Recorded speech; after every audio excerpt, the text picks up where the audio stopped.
कदमों में जान होती है और पंखों से कुछ नहीं होता, हौसलों से उड़ान होती है और हौसलों से उड़ान होती है। साथियों, यही हमारे आज के कार्यक्रम की थीम है, यही उसका कॉन्सेप्ट है कि हमारा जो युवा वर्ग है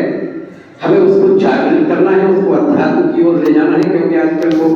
बहुत ज्यादा भटका हुआ है। अभी भी हमारे बीच कुछ वक्ताओं ने बताया है कि तमाम तरह के व्यसनों से पीड़ित है हमारा आज का युवा वर्ग। कोई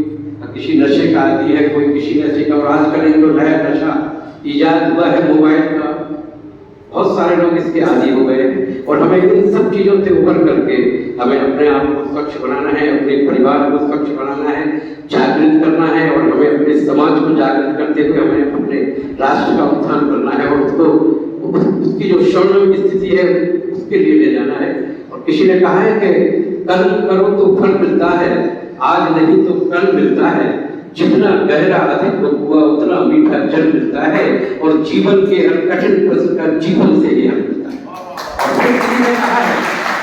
और इसके बाद किसी ने कहा है कि यही जज्बा रहा, वही जज्बा जो आज हमारे युवाओं में होना चाहिए, और यही अपेक्षा है हमारे प्रधानी भवन के आप सबसे कि यही जज्बा रहा तो मुश्किलों का हल भी निकलेगा, यही जज्बा रहा तो मुश्किलों का हल भी निकलेगा। जमीन बंजर हुई तो क्या वहीं से जल भी निकलेगा, ना हो मायूस ना घबरा अंधेरों से मेरे साथी, इन्हीं रातों के दामन से सुनहरा कल भी निकलेगा। साथियों, अभी हमारी बड़ी दीदी ने, हमारी माया दीदी ने हम सभी को अपनी भावनाओं के साथ अवगत कराया था कि स्वर्ण को सबसे श्रेष्ठ माना जाता है, और हमारा यही उद्देश्य है कि हम अब किसी न किसी रूप में अपने अपने कर्तव्य पर आगे बढ़ते हुए इस स्थिति को लाए कि वो कहीं ना कहीं सोने के समानांतर हो जाए। तो हमें अपने भारत को स्वर्णिम बनाना है, और उसके लिए हमें अपने आप को पहले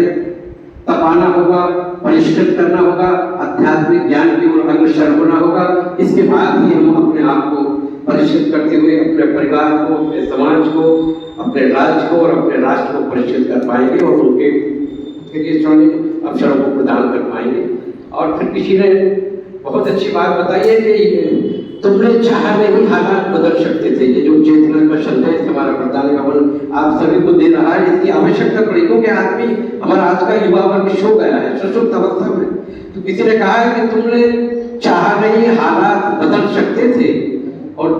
तेरे आंख के आंसू मेरी आंख से बह सकते थे, और तुम तो ठहरे रहे झील के पानी की तरह, और दरिया होते तो बहुत दूर तक बह सकते थे, दरिया होते तो बहुत दूर तक बह सकते थे। साथियों, और हमारा उद्देश्य यही है कि हमें आपको जागृत करके अपने कर्तव्यों का बोध हमें करना है, हमें आसपास के लोगों को कराना है, और कर्तव्य बोध के साथ हमें अपने अपने नैतिक दायित्वों को परिवहन करते हुए हमें आगे की ओर बढ़ना है। और इसी तरह से हम अपना विकास करेंगे, अपने परिवार का विकास करेंगे, अपने राज्य का विकास करेंगे और अपने राष्ट्र का विकास करेंगे। साथियों, इन्हीं शब्दों के साथ मैं अपनी वाणी को यही विराम देना चाहता हूँ।